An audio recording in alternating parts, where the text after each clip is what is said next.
Hello, hello les amis, les belles âmes. Nous voici de retour pour un nouveau partage où tout d'abord je vais vous parler un petit peu du soin retour flamme jumelle, retour âme sœur.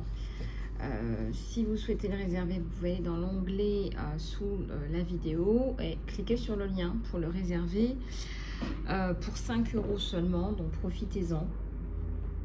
Je tiens à attirer sur votre attention que c'est un soin tout particulièrement puissant et tout en douceur, vous allez pouvoir vous reconnecter à votre âme sœur, à votre flamme jumelle pour pouvoir envisager une reprise, un retour si vous êtes en distanciation, mais aussi pour une accalmie, pour calmer si vous voulez tous les liens non fonctionnels, dysfonctionnels et pour enfin repartir sur des bases qui soient plus solides et de la stabilité, parce qu'on sait tous et toutes très bien que les liens de flamme jumelle et d'âme sœur sont parfois compliqués par essence, en essence. Donc ce soin il est particulièrement intéressant aussi pour vous rééquilibrer vous, n'est-ce pas, parce que parfois on manque tout simplement d'amour sur soi et le fait de pouvoir se réattribuer cet amour pour soi, ça va vous permettre d'attirer cette personne dans votre vie, cette personne qui vous est chère, la personne de votre cœur. Alors on va aller chercher là tout de suite des images, des choses, on va aller chercher tout ça.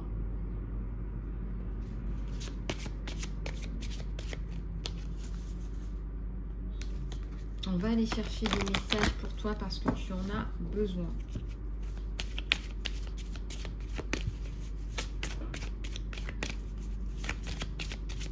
Parce que tu en as besoin. On va aller chercher des messages. Parce que tu en as besoin.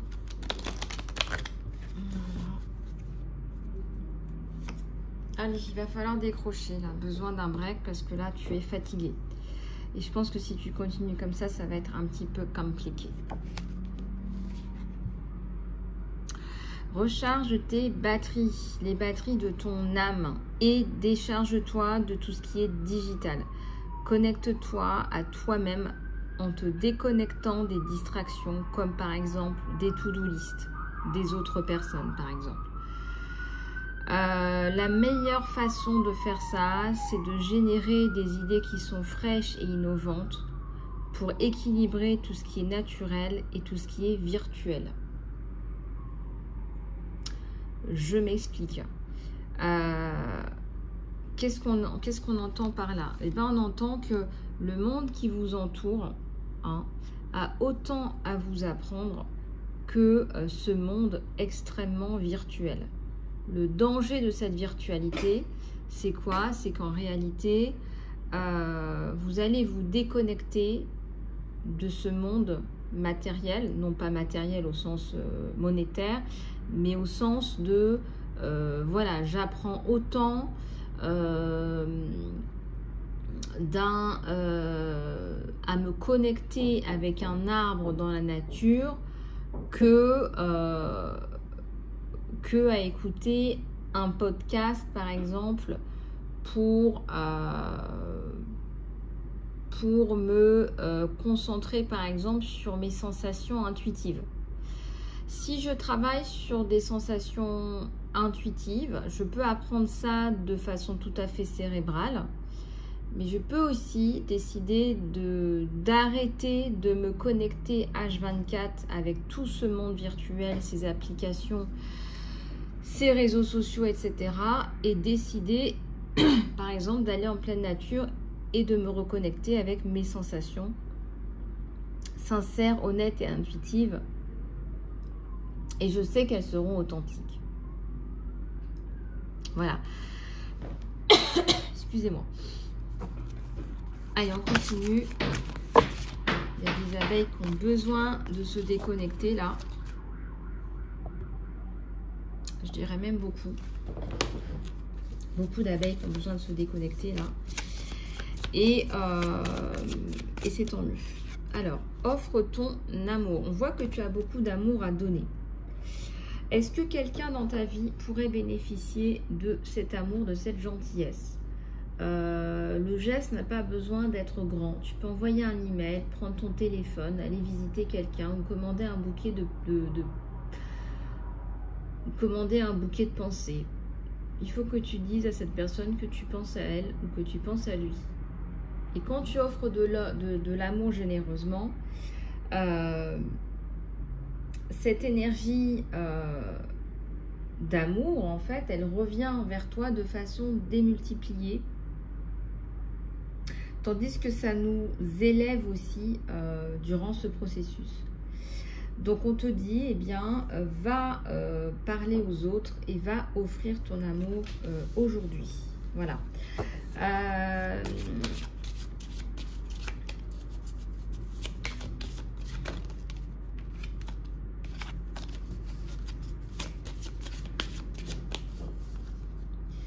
Alors, il y a quelque chose de plus grand qui est en chemin pour toi. Il y a quelque chose qui est plus grand. Je sais pas, ça me parle du soleil levant.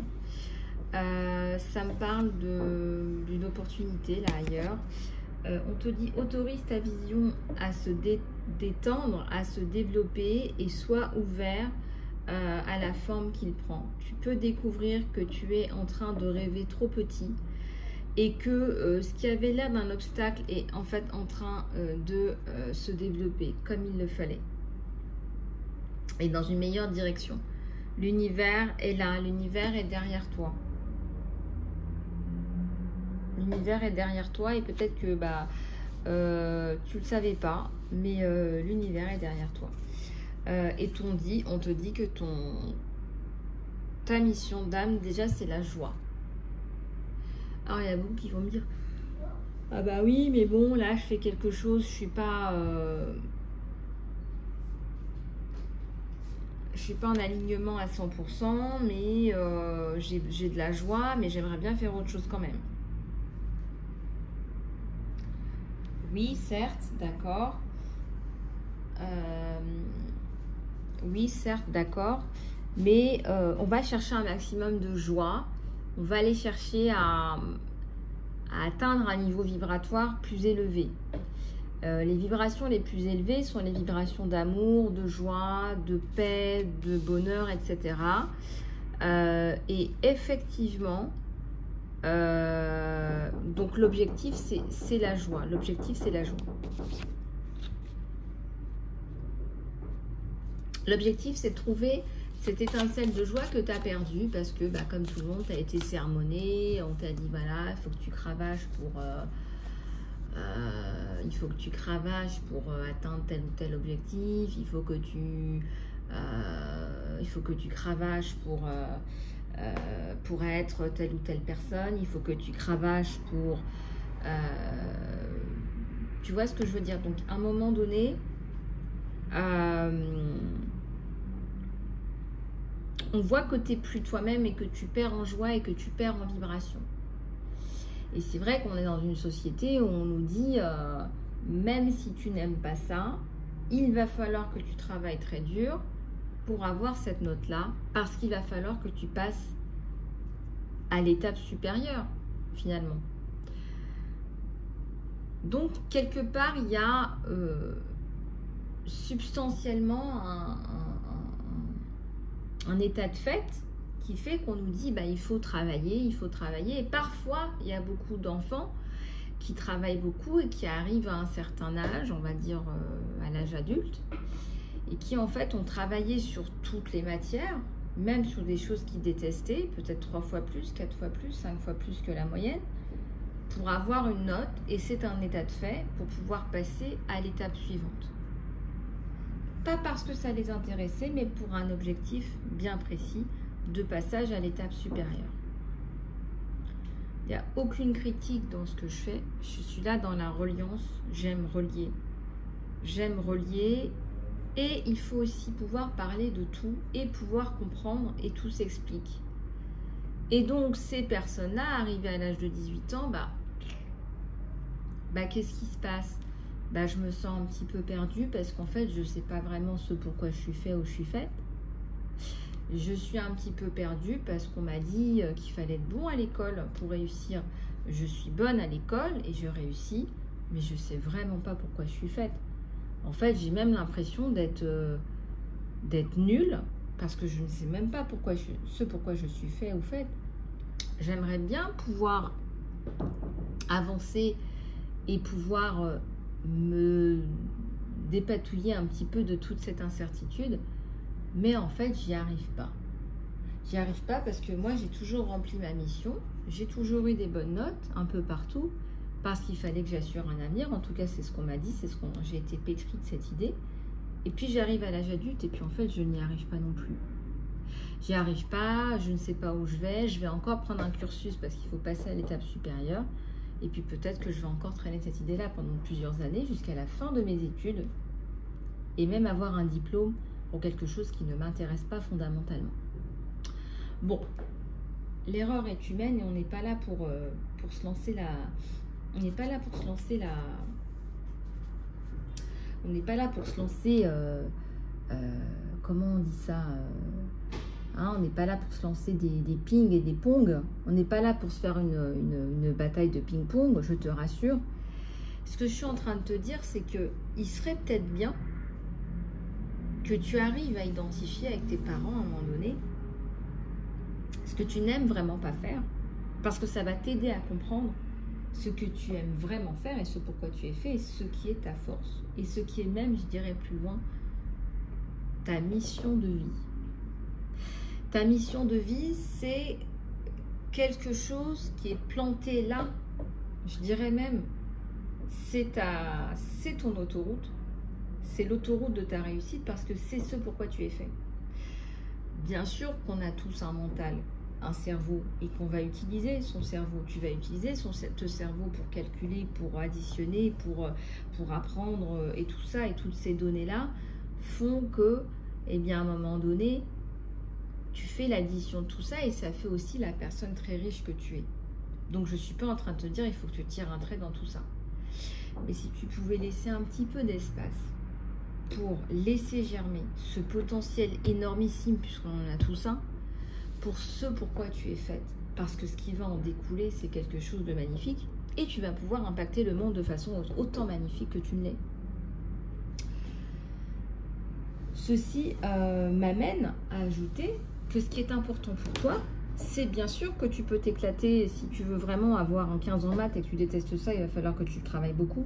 Mais tu peux aussi décider de te dire, avec le soutien des adultes autour de toi, ben, peut-être qu'il serait temps que j'admette que la philosophie, j'adore ça. Je te donne un exemple. Et que moi, je vis par les principes de Platon. Et le platonisme, pour moi, c'est l'avenir. Et je compte bien véhiculer les valeurs du platonisme dans la vie. Bah, si c'est ton truc, j'ai envie de te dire, il faut y aller. Tu as peut-être des choses à revendre là-dedans. Ou alors, c'est de dire, moi, je déteste Platon, je veux juste avoir un 10 ou un 12 parce qu'il faut que je passe à l'état supérieur, mais j'aimerais tellement qu'on a exploré le problème des requins dans l'Alaska, parce que là, on a un gros problème, c'est l'extinction la plus totale et absolue. Et donc, ça veut dire que tu vas t'intéresser, que tu vas te spécialiser, que tu vas aller parler à des professionnels. Peut-être que tu vas aussi avoir envie d'aller faire des stages. Tu vas commencer à explorer tout ça et gagner du temps. Et prendre ce que j'appelle ton autoroute vers ta mission, vers ton succès, vers ta réussite et ta joie. Je pourrais vous parler pendant des heures parce que ça fait aussi partie de ma mission de vous réaligner avec ce pourquoi vous êtes fait et ce qui vous êtes et ce pourquoi vous êtes fait et fait. Et il m'en a fallu aussi du temps. Je suis ingénieure de formation. Et puis ensuite, je suis devenue juriste parce que j'en avais besoin. J'en avais besoin dans mon travail, donc je suis devenue aussi juriste. Et puis aussi, à force de gérer des équipes, je suis devenue coach. Et puis je me suis rendu compte que de façon innée, de toute façon, j'aime travailler avec les gens de façon innée. Et puis au fur et à mesure de mes expériences personnelles, je suis aussi devenue thérapeute et mentor. Et puis auteur, écrivain. Tout ça pour te dire qu'en fait, tout ça, tu as l'impression que ça n'a pas de sens et tu as l'impression que... Mais en fait, tout ça, toutes ces pièces dans ma corbeille, toutes ces pièces à mon échiquier de la vie ou du succès de ma vie, toutes ces pièces en fait à cette pyramide que je monte, eh bien en fait elles étaient nécessaires. Parce que quand on a un esprit cartésien, c'est quand même plus facile pour s'organiser, pour gérer tout ça, pour gérer parfois des problèmes et trouver des solutions. Et puis le légal, on en a tellement besoin aujourd'hui, surtout dans une cause telle que les enfants, telle que les femmes et les enfants. Et puis aussi, on a besoin de thérapeute, on a besoin de ces aspects thérapeutiques, de mentoring et de l'écriture, parce que l'écriture, ça permet vraiment de transmettre et de véhiculer et de lifter, d'uplifter et d'empuissancer. Ma vie est loin d'être terminée, enfin je l'espère. J'ai encore plein de choses à faire et je ne sais pas ce que l'avenir me réserve, parce que je ne savais pas qu'un jour non plus j'allais faire une chaîne YouTube, je ne le savais pas. Je ne savais pas que j'allais atterrir en Asie. Voilà. Alors, ce que je voulais vous dire aussi, c'est que